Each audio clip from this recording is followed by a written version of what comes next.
नमस्कार दोस्तों, मैं जीतेंद्र द्विवेदी। आप सभी का स्टडी विद जीतेंद्र चैनल पर स्वागत है। कल हमने महाजनपद काल को देखा था और ये सारा चीज़ें डिस्कस की थी। उन 16 महाजनपदों को भी एक सरसरी निगाहों से आपको उनके बारे में बताया था।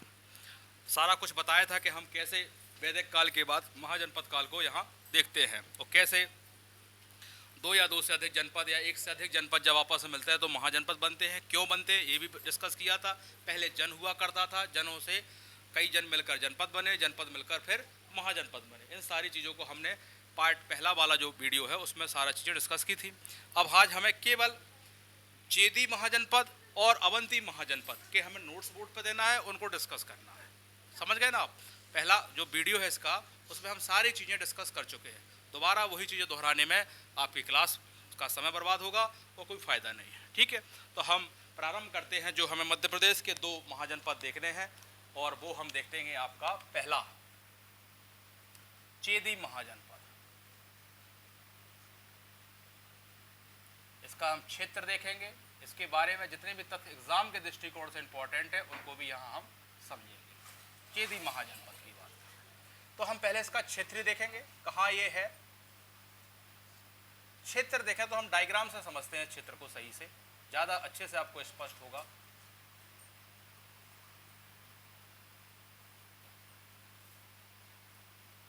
एक रफली डायग्राम एमपी का हम यहाँ देखते हैं जिससे हम आपको महाजनपदों को स्पष्ट करने में दिक्कत ना जाए। अब हम चेदी भर की बात करेंगे। यहाँ पे चेदी का जो लोकेशन हमें दिखता है वो बुंदेलखंड रीजन में है, यानी हमें ये वाला जो रीजन दिख रहा है आपको,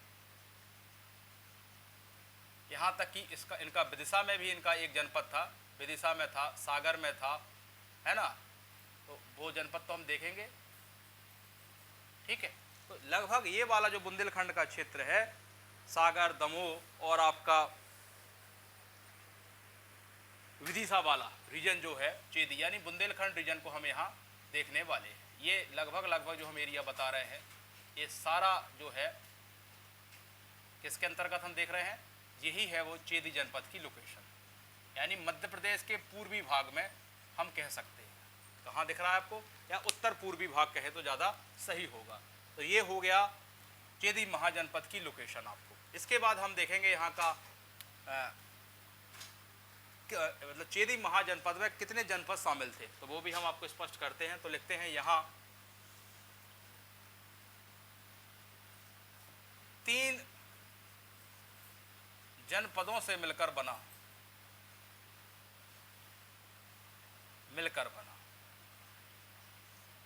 कौन से हैं वो, पहला लिखेंगे हम लिखेंगे आपका कौन सा, एक एरण लिखते हैं, सागर। एरण उस जमाने में क्या था, एरण को हम क्या बोलते हैं, सागर। दूसरा हम देखेंगे यहाँ विदिशा को, जिसको हम दर्शन बोलते हैं। ये पुराने प्राचीन नाम भी आप याद रखें क्योंकि एग्जामों में ये भी खूब पूछे जाते हैं। विदिशा हो गया। और एक जनपद है आपका तुड़ीकोर, या इसको तुड़ीकर भी बोलते हैं। ये क्या बोलते हैं इसको प्राचीन में, दमोह। यानी हमें ये 3 जनपदों से मिलकर ये क्या बना है, महाजनपद बना है। कौन सा महाजनपद, चेदी महाजनपद। आपको ये चीज़ें स्पष्ट हुई, क्षेत्र स्पष्ट हुआ और कैसे बना ये स्पष्ट हुआ। इसके बाद हम इसकी राजधानी को देखेंगे। आप यही हम एक सब हेडिंग डाल ले रहे हैं, राजधानी।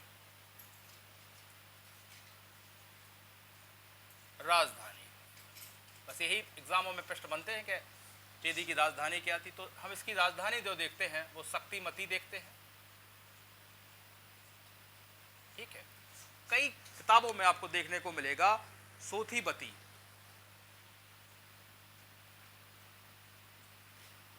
ठीक है, तो आप उस हिसाब से भी इसको टेक कर सकते हैं। था है ना।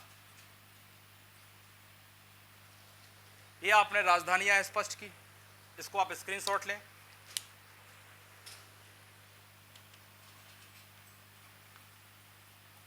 अब हम कुछ तथ्य और लिखेंगे जो हमें जानना है एग्जाम के दृष्टिकोण से, एमपी के संदर्भ में।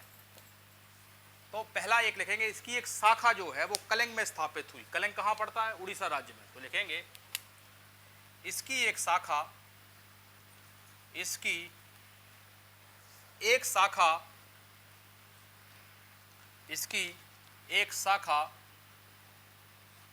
कलिंग जिसको पता ना हो कलिंग लिख लेंगे ब्रैकेट में, उड़ीसा में स्थापित हुई।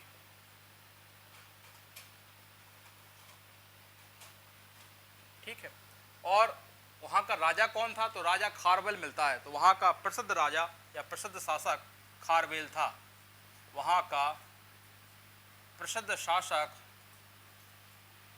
ये सारी चीजें लिखेंगे आप, अभी हम आगे जब डिस्कस करेंगे तो उनका रिपीटेशन होता है। शासक खारवेल थे। ठीक है, ये आपने यहां जाना। अब एक तथ्य तो आपने जाना, एक शाखा इसकी कलिंग में पहुंची, खारवेल के अभिलेख से भी हमें इसकी जानकारी मिलते हैं। अब एक तथ्य और लिखें आप चेदी के बारे में, लिखेंगे चेदी वंश के राजा, चेदी वंश के राजा शिशुपाल। शिशुपाल का कैरेक्टर आपने देखा होगा, श्री कृष्ण के बुआ के लड़के थे शिशुपाल, और शिशुपाल ने ही 100 गलतियों तक इनको माफ़ी थी, जब 99 गलती तक इनको माफ़ करना था, 100वीं जब इन्होंने गालियाँ दी भरे सभा में, तो श्री कृष्ण भगवान ने अपने सुदर्शन चक्र से इनका गला काट दिया। तो ये कहानी आपने देखी होगी महाभारत में, तो वही उसी शिशुपाल की बात हो रही है। चेदी वंश के शासक शिशुपाल यहाँ के शासक थे।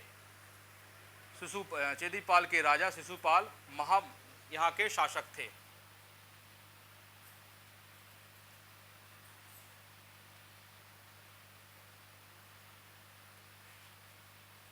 शिशुपाल का जिक्र महाभारत में है, मतलब इस कैरेक्टर को हम कहाँ देखते हैं? महाभारत में। ठीक है, पर वो थे इसी चेदी में, चेदी वाले एरिया में थे। अब इनका वध की बात पता है, तो लिखेंगे वध श्री कृष्ण ने अपने चक्र से किया था। वो सुदर्शन चक्र से, श्री कृष्ण ने अपने चक्र से किया था। आप सुदर्शन चक्र भी लिख सकते हैं, किया। तो हमें यहाँ 2 राजा मिल गए, एक तो खारवेल राजा मिले, एक शिशुपाल राजा यहाँ मिल चुके हैं।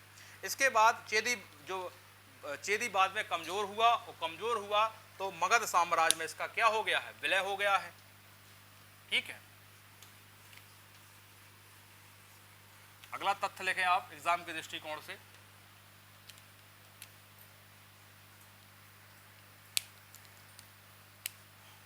चेदी बाद में कमजोर पड़ा,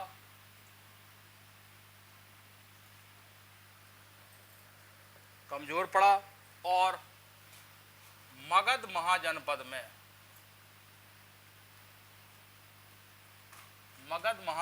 में विलय हो गया। ठीक है, ये आपको यहाँ तथ्य जाना आपने कि चेदी महाजनपद का विलय हो गया। अब एक तथ्य और लिखेंगे, इसके बाद चेदी साम्राज्य को यहीं कंप्लीट करेंगे। हम लिखेंगे परवर्ती चेदी आए, या परवर्ती चेदी राज्य में कलचुरी वंश का उदय देखने को मिलता है, जो उत्तर में जाकर आपका कालिंजर तक पहुंचता है। ठीक है, तो वो एक तथ्य लिख लें आप, परवर्ती चेदी राज्य में कलचुरी वंश को हम देखेंगे, हमारे सिलेबस में भी है, इसको हम डिटेल से देखेंगे। परवर्ती चेदी राज्य कलचुरी वंश के रूप में, कलचुरी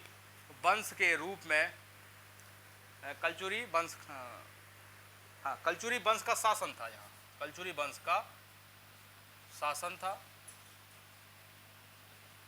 जिसका विस्तार उत्तर में कालिंजर तक था। तो बस इतने ही कुछ तथ्य जो हमें जानने थे एग्जाम के दृष्टिकोण से हमने जाने। चेदी में राजधानी जरूर इंपॉर्टेंट है, और खारवेल की शाखा भी आप ध्यान रखेंगे।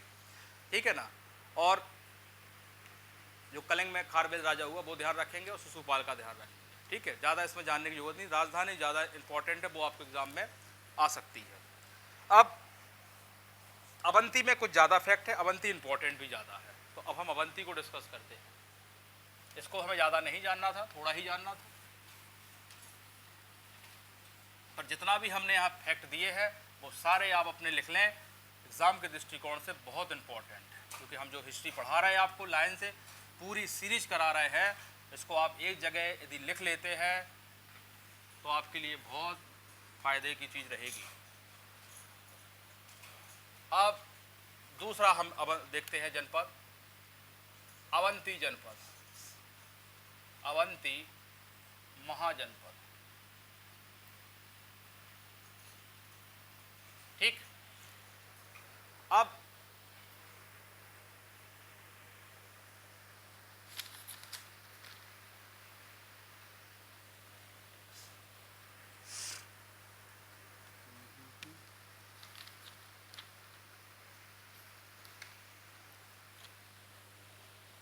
इसका हम क्षेत्र देखेंगे कहाँ है पहले तो।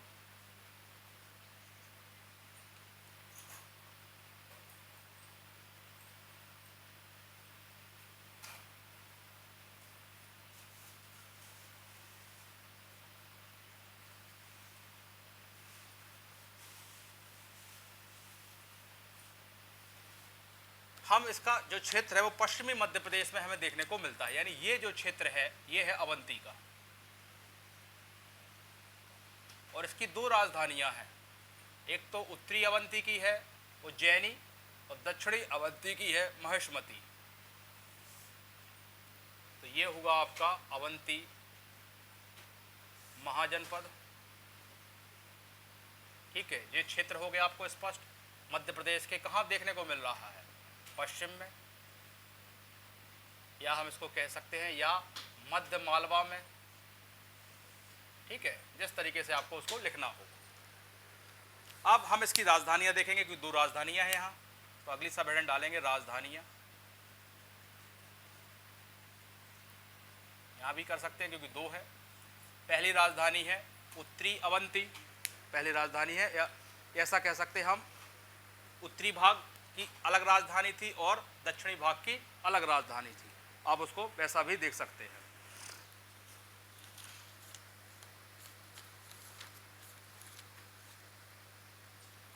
ठीक है, तो लिखेंगे उत्तरी भाग की, या हम इसको बोलते हैं उत्तरी अवंती, अवंती। इसकी राजधानी थी आपकी उज्जैनी। इसकी राजधानी क्या थी आपकी, उज्जैनी। ये सारे फैक्ट आपको ध्यान रखना है। अब दूसरा है दक्षिणी भाग की बात करेंगे तो महिष्मती राजधानी है।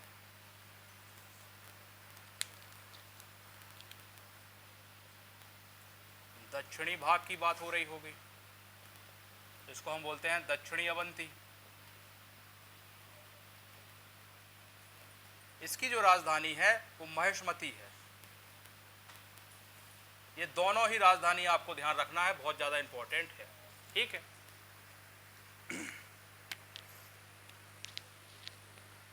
अब अगला फैक्ट्स लिखेंगे हम कि जो बौद्ध धर्म के समय या अवंती बौद्ध धर्म का एक सुप्रसिद्ध केंद्र था। ठीक है, और ऐसा कह सकते हैं कि हम इसका बौद्ध कालीन जो नाम था वो अच्युतगामिनी था। तो वो भी फैक्ट हम यहाँ लिख रहे हैं, आप इसको लिखें।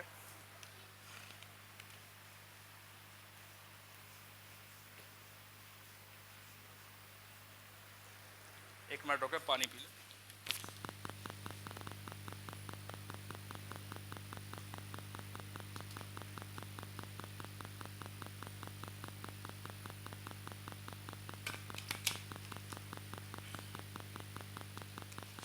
कंटिन्यू करते हैं, लिखते हैं अवंती। अब हम कुछ तथ्य लिखते हैं जो हमें इसके बारे में जानना है। क्षेत्र तो आपको क्लियर हो ही गया है। अगला फैक्ट लिखते हैं अवंती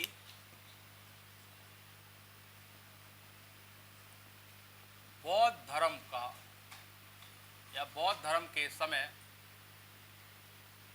या बौद्ध धर्म का महत्वपूर्ण केंद्र था। महत्वपूर्ण केंद्र था। यहां अशोक मिलेंगे आपको, अभी हम आगे पढ़ाएंगे जब। केंद्र था, एक फैक्ट लिखा आपने। दूसरा तथ्य लिखें आप कि बौद्ध धर्म में अवंती को अच्युतगामिनी कहते थे, तो वो भी लिखे आप।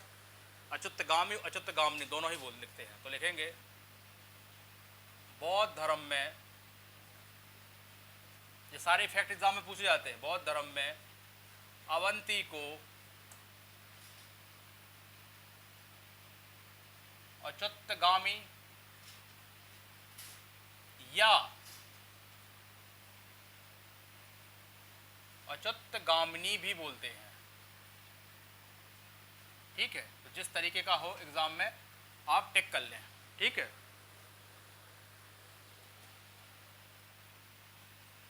गामिनी। ठीक है, इसके बाद ये तो आपने जाना यहाँ बौद्ध काल में क्या। अच्छा, बौद्ध और जैन ग्रंथों के अनुसार अवंती के अलावा दो और महत्वपूर्ण नगर हमें देखने को मिलते हैं, एक तो कुरारपुर है, एक सुदर्शनपुर है। तो उनको भी हम यहाँ डिस्कस करेंगे।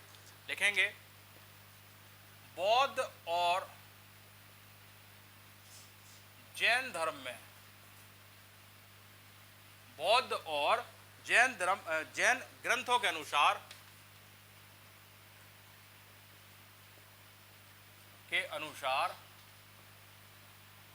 अवंती के अलावा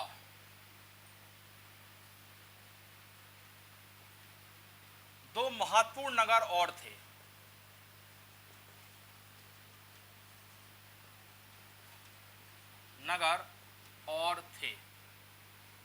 कौन थे वो? पहला का नाम अभी हमने बोला है, एक तो है आपका कुरारपुर और दूसरा हम कह सकते हैं सुदर्शनपुर। ये दो और उस समय अवंती के अलावा फेमस शहर थे। कुरारपुर नहीं है, कुरारधुर है, कुरारधर। ठीक है, ये आपको ध्यान रखना है। इसके बाद जीवक के लेखों में भी अवंती का उल्लेख है। ये भी लिखें, जीवक कौन है? जीवक मगध के राजवैद हैं। तो लिखेंगे जीवक के लेखों में भी अवंती की चर्चा है या वर्णन कहें या उल्लेख मिलता है, या ऐसा कहें कि लेखों में उज्जैन और महेशमती, या ऐसा कहें कि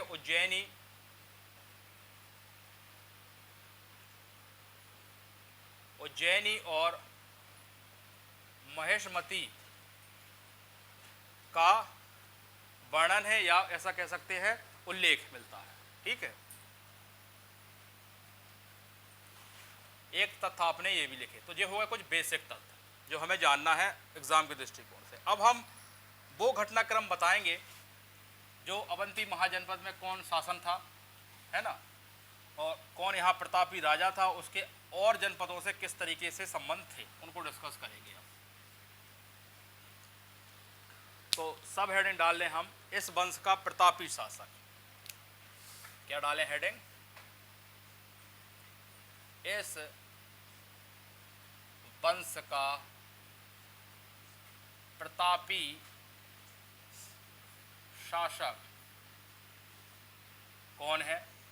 वो है आपका चंड प्रगोत। ये सबसे प्रतापी शासक है, ये भी आपको ध्यान रखना है। और इनके पिता का नाम है, वो भी लिख लें आप, ताकि पिता का नाम एग्जामों में तो नहीं आएगा, फिर भी जानकारी के संबंध में आप लिख लें, पुलिक था। ठीक है, अब इनका किन किन महाजनपदों से संघर्ष था, उनको हम यहाँ डिस्कस करेंगे। तो सबसे पहले हम लिखते हैं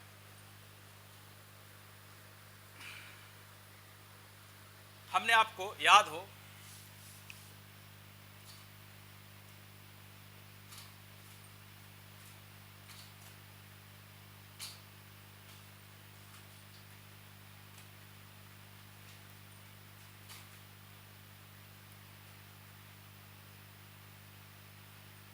हम यहाँ की बात कर रहे हैं, ये अवंती है, आपको अवंती हुआ। और यहाँ एक महाजनपद है गंधार, जिसकी राजधानी हमने आपको तक्षशिला बताई थी। तो यहाँ एक शासक है, उसका नाम है पुष्कर शारेन। और यहाँ शासक कौन है? यहाँ शासक चंड प्रगोत है। तो पहले हम गंधार महाजनपद से इनका संबंध कैसा था उसको डिस्कस करेंगे। तो हम यहाँ बना देते हैं, एक युद्ध होता है किसका युद्ध होता है? गंधार नरेश वर्सेस अवंती नरेश। गंधार नरेश वर्सेस अवंती नरेश। ठीक है, अब आपको पता ही है गंधार में राजा कौन है इस समय? पुष्कर सारण है। और यहां कौन है शासक? चंड प्रगोत है। इन दोनों का युद्ध होता है तो जो परिणाम निकलता है उसमें चंड प्रगोत की हार होती है, यानी अवंती की हार होती है, हार जाता है।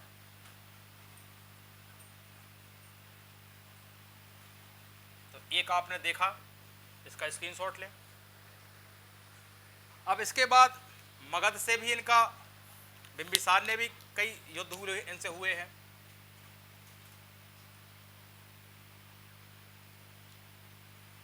तो ये हम यहाँ मगध बना देते हैं, मगध थोड़ा सा बड़ा बना देते हैं क्योंकि सबसे बड़ा वही बना आखिरी में। मगध, मगध में शासक है इस समय, मगध में जिसका शासन है उसका नाम है बिंबिसार। बिंबिसार यहाँ का राजा है। तो हम इसको रफ करते हैं अभी आपको। एक युद्ध हो चुका है इसका, किससे? पुष्कर सारण से, और ये हार चुके हैं।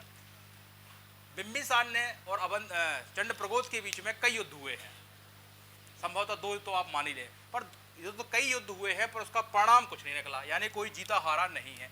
यानी इससे क्या समझ में आता है कि अवंती ने ही मगध से 100 सालों तक संघर्ष किया।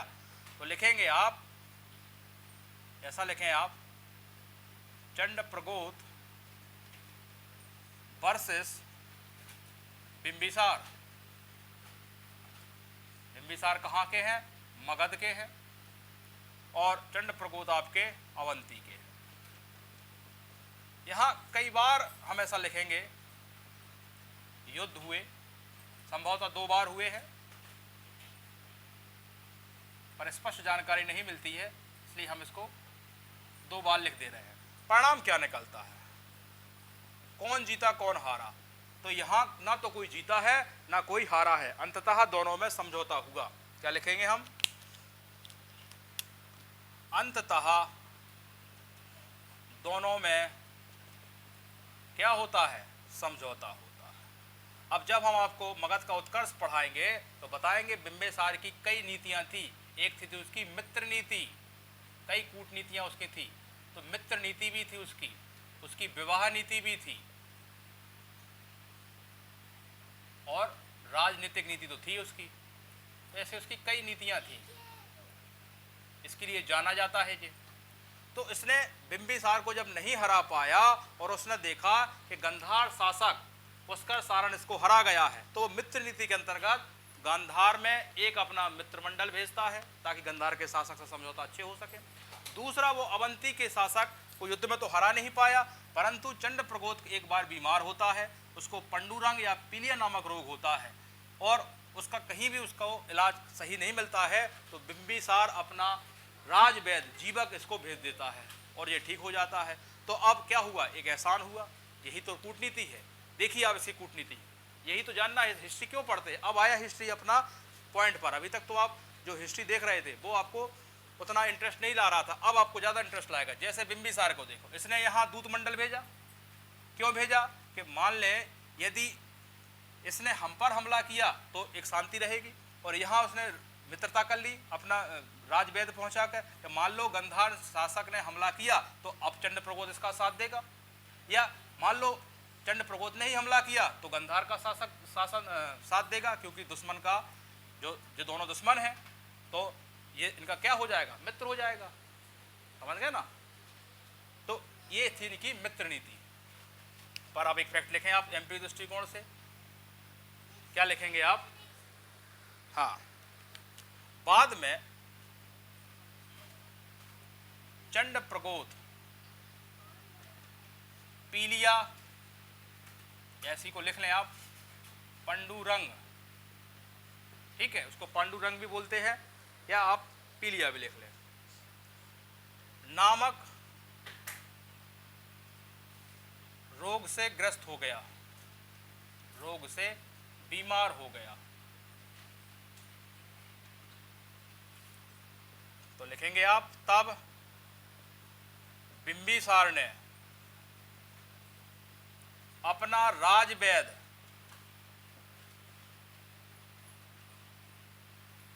जीवक को भेजा था। तो ये क्या देखने को मिल रहा है, ये थी इसकी मित्र नीति, यानी अवंती से इसकी मित्र नीति हो गई। क्योंकि मान लो गंधार शासक या गंधार जनपद इस पर हमला करता है तो ये दुश्मन है, तो दुश्मन का दोस्त मित्र होता है, दुश्मन का दुश्मन किसका हो जाएगा, मित्र बन जाएगा वहां। तो अब दोनों को साध लिया इसने, इसको एहसान में इलाज के दौरान, ठीक है ना। तो अब ये ना चाहते हुए भी किसका साथ देगा, मगध का देगा। और गंधार, मान लो गंधार पे ही इसको हमला करना हुआ तो दोनों साथ हो जाएंगे। यानी ये कूटनीति है, ये इसकी राजनीतिक कूटनीति भी कह सकेंगे। यहाँ इसने मित्रता संबंध बनाया और यहाँ भी दूत मंडल भेजा। तो जब हम इस पर मगध पर ज़्यादा डिस्कस करेंगे, मगध के उत्कर्ष में, तब उसको और स्पष्ट करेंगे। अभी आप एमपी के दृष्टिकोण से इसको देखें। अब ये तो आपने देखा यहाँ तक का।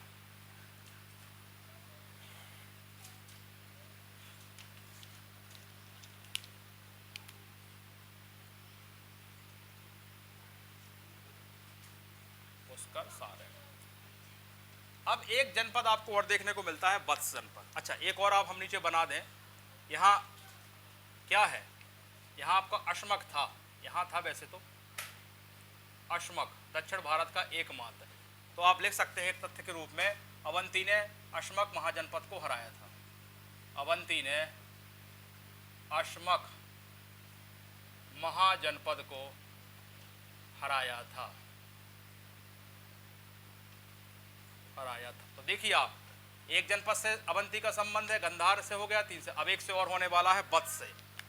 वत्स जो आपका कौशाम्बी इसकी राजधानी है और इलाहाबाद के पास पड़ता है।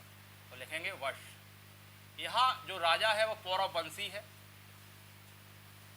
पौरव वंश का एक शासक है जिसका नाम है उदयन। उदयन का शुरू में अवंती वत्स को हरा देती है, यानी इनकी शत्रुता रहती है। बाद में चंद्र प्रबोध की पुत्री वासव दत्ता और उदयन की प्रेम कहानी होती है। बाद में ये संबंध वैवाहिक संबंध में बदल जाता है और अवंती और वत्स की मित्रता हो जाती है। ठीक है, तो अब अगला ही फैक्ट लिखते हैं। आप वत्स के संबंध में लिखते हैं।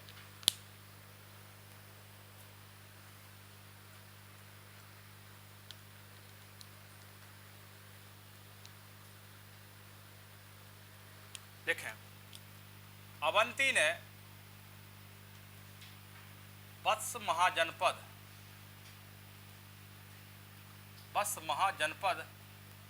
के शासक उदयन को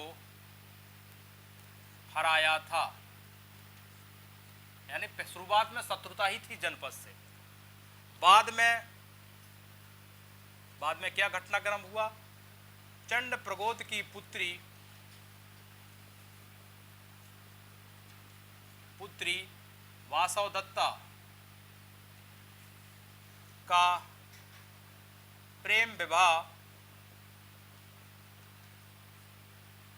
उदयन से हुआ।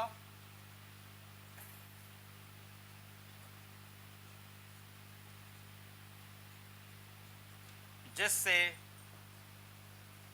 अवंती और प्लस वत्स में मित्रता हो गई। मतलब बाद में उन्होंने स्वीकार कर लिया था, मित्रता हो गई। ठीक है, और उदयन के संबंध में लिखना चाहो तो पिंडोला के प्रभाव में आके इन्होंने भी बौद्ध धर्म स्वीकार लिया था। वो यहाँ लिखने की जरूरत नहीं है, फिर भी हमने बोला है तो आप उसमें ऐड कर लेंगे। और ये जो हमें जानकारी मिलती है कि ये वाकई में शादी हुई थी कि नहीं हुई थी, तो आपके एक महाकवि भाष्य है, लिखेंगे आप, महाकवि भाष्य ने, महाकवि भाष्य की रचना है, महाकवि भाष्य की रचना स्वप्न वासव दत्ता। क्या है, स्वप्न वासव दत्ता। स्वप्न वासव दत्ता में इस प्रेम कहानी का क्या किया है, उन्होंने वर्णन किया है। ठीक है, तो आपने देखा किस तरीके से वश महाजनपद का भी संबंध अवंती से बना। ठीक है, अब बिंबिसार की हत्या हो जाती है, वहां उनका पुत्र अजातशत्रु हत्या कर देता है। हत्या करता है तो अब राजा कौन बन चुका है वहां का राजा हो गया अजातशत्रु। तो एक कहानी, एक किस्सा आता है या एक और इतिहास में बात आती है कि यहाँ राजा कौन हो गया है, बिंबिसार के बाद शासक बना है यहाँ अजातशत्रु।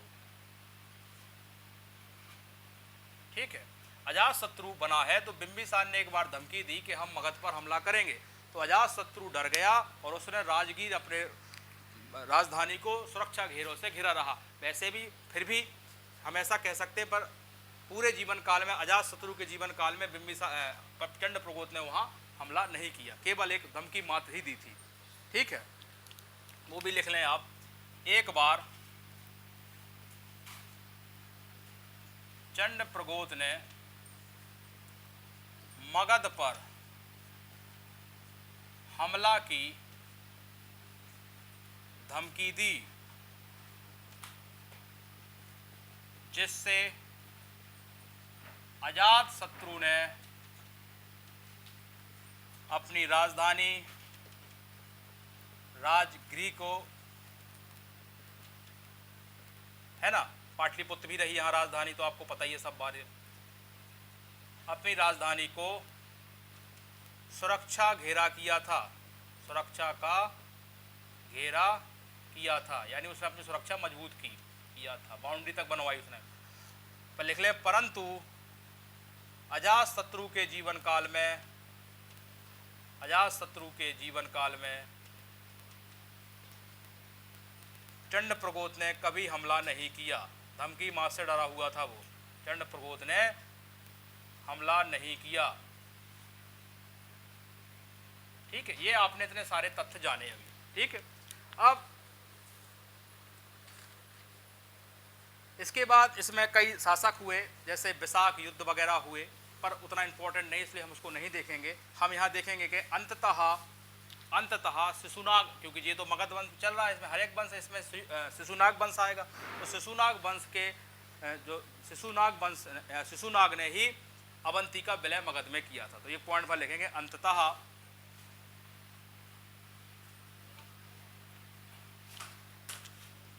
ऐसा लिखेंगे, अंततः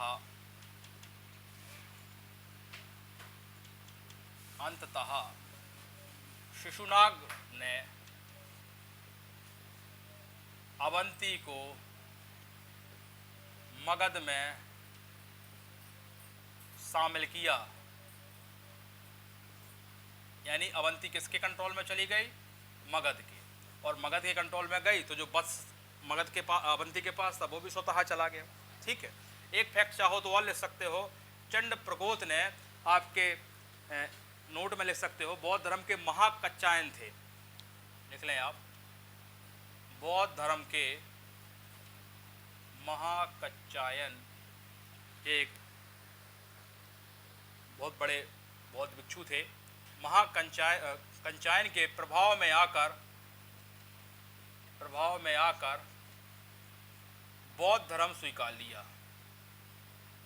बौद्ध धर्म स्वीकार लिया, और उज्जैन ने पिंडोला के प्रभाव में सरका लिया था। बाकी बिंबिसार की जो कहानी है वो कौशल नरेश, कौशल यहाँ पढ़ता है, एक राज कौशल से ज़्यादा इंटरेस्टेड है, सुना दे रहे हैं, लिखाएंगे तो नहीं। कौशल में जब राजा कंस हुए, उन्होंने काशी को जीता, और कंस का पुत्र हुआ महाकौशल, महाकौशल के एक पुत्र हुआ प्रसन्नजीत, एक पुत्र हुई महाकौशला। तो महाकौशला का विवाह बिंबिसार से कर दिया, और काशी दहेज स्वरूप दे दिया। अब जब बिंबिसार की हत्या अजातशत्रु कर देता है, तो प्रसन्नजीत नाराज हो जाता है। प्रसन्नजीत दोबारा हमला करता है मगध पर, परंतु हार जाता है, तो उसको भी अपनी पुत्री वजीरा का विवाह अजातशत्रु से करना पड़ता है, और काशी फिर से जहाँ की तहाँ मगध के पास ही रहती है। ठीक है, वो हम आपको डिस्कस करेंगे जब अजातशत्रु वगैरह पढ़ाएंगे। अभी आपने इतना समझ लिया है। इसके बाद जैसे हमने चेदी के कुछ आपको जनपद बताए थे कि कौन कौन से जनपद, 3 जनपदों से मिलकर चेदी बना था, तो यहाँ भी लगभग 4 जनपदों से मिलकर अवंती जनपद महाजनपद बना था। तो वो कौन कौन से हैं, तो हम लिख लेते हैं, सब हेडिंग डाल लें आप। अवंती के अंतर्गत प्रमुख जनपद, अंतर्गत प्रमुख जनपद 4 जनपदों से मिलकर बना था। पहला लिखेंगे हम आपको अनूप, है ना, दूसरा हम लिखेंगे नलपुर और बस, नलपुर, और ग्वालियर वाला भी कह नहीं,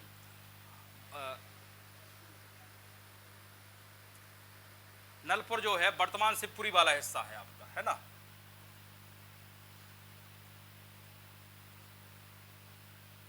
और ये निवाड़ वाला क्षेत्र है ना।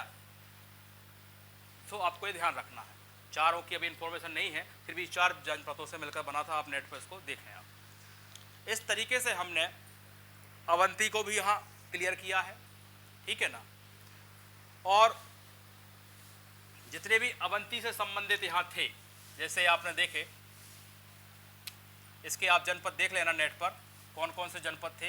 एक तो निवाड़ था ही, है ना, और एक अभी आपको हमने नलपुर बता ही दिया है ना। वर्तमान में ग्वालियर क्षेत्र भी लोग बता रहे हैं इसके अंतर्गत था, तो इसको आप एक बार और देख लेना कि कौन कौन से जनपद शामिल थे, ठीक है। स्पष्ट नहीं है इसलिए हम यहाँ इन्फॉर्मेशन नहीं दे रहे हैं। आपको इतना ध्यान रखना है कि अवंती जब यहाँ था तो उसका एक जनपद असमक्ष से सामना हुआ, इसको हराया। गंधार महाजनपद से हारा है, ठीक है ना। वत्स से भी शुरुआत में शत्रुता थी, बाद में दोस्ती हो गई, और मगध तो उसको हरा ही नहीं पाया। यहाँ तक कि आपको हमने बताया कि अजातशत्रु धर्म की मात से ही डर गया था। तो अब उज्जैन और उसकी 2 राजधानी याद रखना है, क्षेत्र याद रखना है। और बौद्ध धर्म, जैन धर्म में इसके अलावा भी 2 प्रसिद्ध नगर थे, और बौद्ध धर्म में इसको अच्युतगामी कहते थे। तो ये सारे फैक्ट हमने आपको बोर्ड पर दिए हैं, इसको आप क्या कर लेंगे, नोट्स के रूप में लिख लेंगे। जो भी तथ्य छूट रहे हैं उसको आप और सर्च करेंगे और किताबों में देखेंगे तो मिल जाएगी। बाकी जितना मोटा मोटा हमें यहाँ से बताना था हम सारा डिस्कस आपको कर चुके हैं। आज के लिए धन्यवाद। अगली जो हमारी क्लास आएगी वो होगी मगध का उत्कर्ष, एमपी के संदर्भ में हम उसको देखेंगे, ठीक है। धन्यवाद।